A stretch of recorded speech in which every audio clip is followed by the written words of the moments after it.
വലയിലാക്കുകയുള്ളൂ. എന്നാൽ കർത്താവ് എപ്പോഴാണ് വലയിലാക്കുന്നതെന്ന് അതിൻ്റെ സമയം നിശ്ചയിക്കുന്നത് കർത്താവാണ്.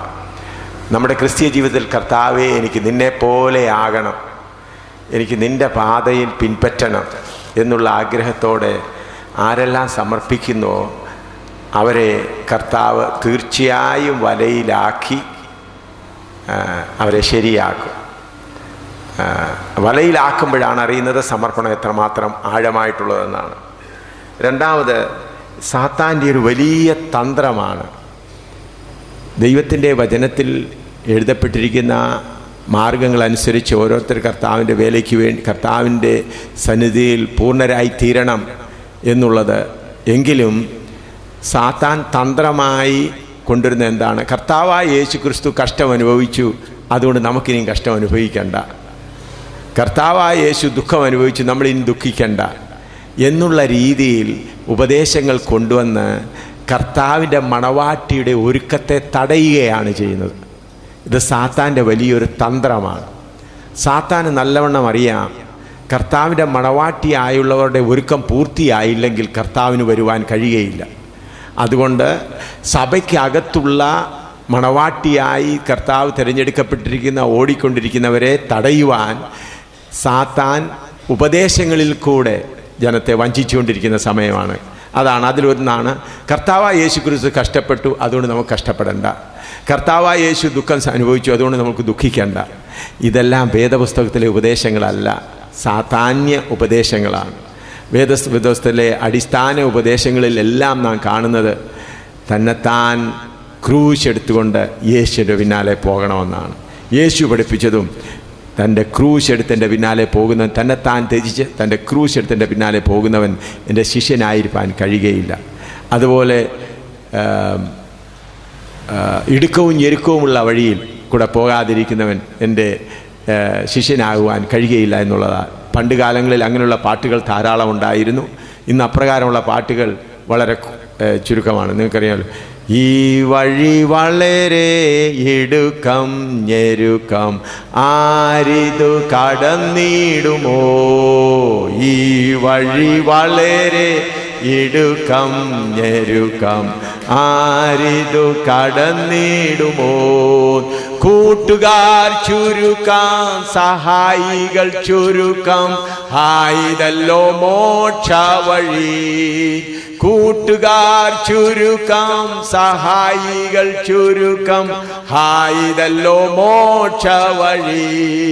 കഷ്ടതകൾ തീർക്കുവാൻ, സിദ്ധന്മാരെ ചേർക്കുവാൻ പെട്ടെന്നേശു വന്നിടുമേ. ഇങ്ങനെയുള്ള പാട്ടുകൾ പണ്ട് കർത്താവിൻ്റെ ദാസന്മാർ പാടുമായിരുന്നു. എന്നാൽ ഇന്ന് ആ കഷ്ടതകളുടെ മാർഗങ്ങളെല്ലാം ശാപമാണെന്ന ഒരു ചിന്ത സാത്താൻ ഈ ലോകത്തിൽ ദൈവദാസന്മാരിൽ കൂടെ കൊണ്ടുവന്നു കഴിഞ്ഞപ്പോൾ ദൈവമക്കൾ ആ മാർഗം മറന്നിരിക്കുകയാണ്. ഇപ്പോൾ ഒരു 15 മിനിറ്റ് നിങ്ങൾക്ക് ചോദ്യം ചോദിക്കുവാനുള്ളത് സമയമാണ്. ആ സമയമെന്ന് പറഞ്ഞാൽ ഇന്നലെ പകലും വൈകിട്ടും സംസാരിച്ച വിഷയങ്ങളിൽ ആർക്കെങ്കിലും കർത്താവിൻ്റെ ദാസന്മാർക്കോ ദാസിമാർക്കോ ഈ പറഞ്ഞ വചനം, ഞാൻ സംസാരിച്ച വിഷയങ്ങൾ അല്ലാതെ വെളിയിൽ നിന്ന് ചോദ്യങ്ങൾ ചോദിച്ചാൽ മറുപടി പറയാൻ ഇപ്പോൾ സമയമില്ല. അപ്പോൾ അതുകൊണ്ട് അങ്ങനെ ആർക്കെങ്കിലും ചോദ്യങ്ങൾ ചോദിപ്പാൻ ആഗ്രഹമുണ്ടെങ്കിൽ അവിടെ കോഡ്ലെസ് മൈക്കുണ്ട്. കൈ പൊക്കിയാൽ നിങ്ങളുടെ അടുക്കൽ കോഡ്ലെസ് മൈക്ക് വരും. അപ്പോൾ നിങ്ങൾക്ക് അവിടെ നിന്ന് ചോദ്യങ്ങൾ ചോദിക്കാം. അവിടെ എനിക്കും കേൾപ്പാം, മറ്റുള്ളവർക്ക് എല്ലാവർക്കും കേൾപ്പാൻ കഴിയുമല്ലോ. ഞാൻ ഈ ചോദ്യം ചോദിക്കാൻ സഹോദരന്മാർക്കും സഹോദരിമാർക്കും ചോദ്യം ചോദിപ്പാൻ അവകാശമുണ്ട്. കാരണം ഈ ചോദ്യം ചോദിക്കാൻ അവസരം തരുന്നത് ഞാൻ ഏതെങ്കിലും പ്രസംഗിച്ചേച്ചു പോയി എന്നല്ല, പ്രസംഗിക്കുന്ന വചനം വാസ്തവമായി ദൈവവചനം അപ്രകാരമാണോ അതോ ഞാൻ ഏതോ നിങ്ങളുടെ മേൽ അടിച്ചേൽപ്പിക്കുകയാണോ എന്നുള്ളത് മനസ്സിലാക്കാൻ. അതുകൊണ്ട് ചോദ്യം ചോദിക്കുവാൻ താല്പര്യമുള്ളവർ, കർത്താവിൻ്റെ ദാസന്മാരായാലും ഏത് സംഘടനയിൽപ്പെട്ടവരായാലും എല്ലാവർക്കും സ്വാതന്ത്ര്യമുണ്ട്. കൈകൾ ഉയർത്തിയാൽ കോൾലെസ് മൈക്ക് നിങ്ങളുടെ അടുക്കിലേക്ക് വരും. സഹോദരന്മാരോ സഹോദരിമാരോ ചോദിക്കാവുന്നതാണ്. അവരവരുടെ സ്ഥാനങ്ങളിൽ ഇരുന്നുകൊണ്ട് ചോദിക്കാവുന്നതാണ്. കൈകൾ ഉയർത്തിയാൽ മതി. കോൾലെസ് മൈക്ക് അവിടേക്ക് നിങ്ങളുടെ അടുക്കിലേക്ക് വരുന്നതായിരിക്കും.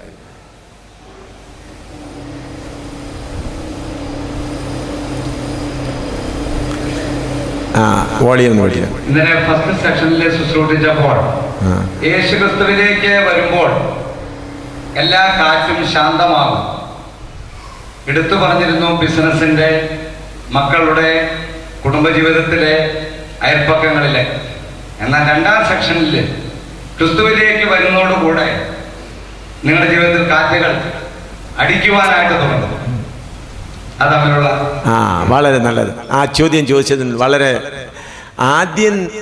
ആദ്യമേ നമ്മുടെ ജീവിതത്തിൽ കർത്താവിങ്കിലേക്ക് വരുന്നതിന് മുൻപേ നമ്മുടെ ജീവിതത്തിൽ വരുന്ന കാറ്റുകളും കോളുകളും പ്രയാസങ്ങളും നമ്മളെ തകർക്കുവാനായി സാത്താനാൽ വരുന്നതാണ്.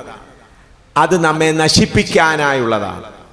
എന്നാൽ കർത്താവായ യേശുക്രിസ്തുവിൽ വന്നതിൻ്റെ ശേഷം കാറ്റുകളും കോളുകളും പ്രയാസങ്ങളും യഹോവയായ ദൈവം അനുവദിക്കുന്നത് നമ്മുടെ ഈ ലോക ജീവിതത്തിൽ ജഡത്തോടുള്ള ബന്ധത്തിലുള്ളതായ പറ്റുമാനം കുറച്ച് നമ്മളെ സ്വർഗീയന്മാരാക്കി തീർക്കുവാൻ വേണ്ടിയാണ്. ഒന്ന്, ആദ്യത്തെ രക്ഷിക്കപ്പെടുന്നതിന് മുമ്പേ എങ്ങനെയെങ്കിലും ഇവൻ കർത്താവായ യേശുക്രിസ്തുവിൻ്റെ അടുക്കലേക്ക് വരുന്നതിന് മുമ്പേ അവനെ നശിപ്പിക്കണം. വല്ല അപകടങ്ങളും എങ്ങനെയെങ്കിലും നശിപ്പിക്കണമെന്ന് പിശാച് പോരാടിക്കൊണ്ടിരിക്കുന്നു. അത് നശിപ്പിക്കുന്നതിന് വേണ്ടി, തകർക്കുന്നതിന് വേണ്ടി വരുന്ന കാറ്റാണ്. ആ കാറ്റിനെ കർത്താവായ യേശുക്രിസ്തുവിൽ വന്നു കഴിയുമ്പോൾ പൂർണ്ണമായും കർത്താവ് ശാസിച്ച് ശാന്തത നൽകും. രണ്ടാമത്തെ കാറ്റ് കർത്താവ് അനുവദിച്ചു തരുന്നതാണ്. അതെന്തിനു വേണ്ടി എന്നാൽ ഈ ലോകത്തോടുള്ള നമ്മുടെ ജഡത്തിൻ്റെ പറ്റുമാനം, ജഡത്തിലുള്ളതായ ആഗ്രഹങ്ങൾ ഓരോന്നോരോന്നായി കുറച്ച് നമ്മളെ സ്വർഗീയന്മാരാക്കി തീർക്കുവാൻ, ഈ ലോകത്തോടുള്ള നമ്മുടെ ആഗ്രഹങ്ങൾ കുറച്ച് സ്വർഗീയ സ്വഭാവമുള്ളവരാക്കി തീർക്കുവാൻ നമ്മുടെ നന്മയ്ക്ക് വേണ്ടി വരുന്ന കാറ്റാണ്. ഒന്ന്, രക്ഷിക്കപ്പെടുന്നതിന് മുമ്പേ നമ്മളെ തകർക്കുവാൻ, നശിപ്പിക്കാൻ വരുന്നത്. രക്ഷിക്കപ്പെട്ട ശേഷം നമുക്ക് വരുന്ന സകല കാറ്റുകളും അനുഗ്രഹത്തിന് വേണ്ടി മാത്രമാണ്. ഏതനുഗ്രഹം? നമ്മളെ സ്വർഗീയന്മാരാക്കി തീർക്കുവാൻ. ഇനി ചോദിക്കാം.